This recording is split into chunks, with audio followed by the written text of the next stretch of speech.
LIB માં જ્યારે ફરજ બજાવી વયમર્યાદાને લઈને નિવૃત્ત થતા ASI મોહમ્મદ યુસુફ શેખને પોલીસ અધિક્ષક ગૌરવ જસાણીયા પોતાની ખુરશી પર બેસાડીને અનોખું સન્માન કરતા મોહમ્મદ યુસુફ અનોખું સન્માન મેળવી ભાવુક બન્યા।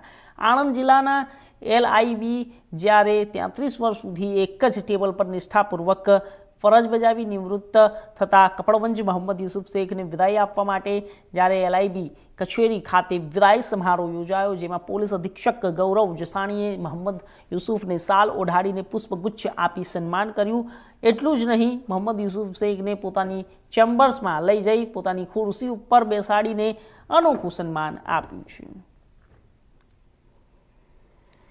આજે મારું જે વિદાય સમારંભ રાખ્યું એ હું અમારા પોલીસ પરિવારનો બહુ ખૂબ આભારી છું। એમાં અમારા ખાસ વિશેષ અતિથિ માનનીય શ્રી જીજી જસાણી સાહેબ પોલીસ અધિક્ષક IPS નાઓએ જે મને આજના દિવસમાં જે પ્રસંગોપાત જે મારી ઉજવણીમાં એમણે જે ભાગ ભજવ્યો અને એમણે મને આ સન્માનિત કર્યો અને વિશેષમાં આજે એમણે એક બહુ મહાન હસ્તી તરીકે કે એમણે મારી સાથે એ આટલું એ રાખી અને એમની પોતાની ખુરશી પર બેસાડી અને મારી માનમાં એક ઓર વધારે એક કલગી ઉમેરેલી છે। સાહેબનો બહુ ખૂબ ખૂબ આભાર।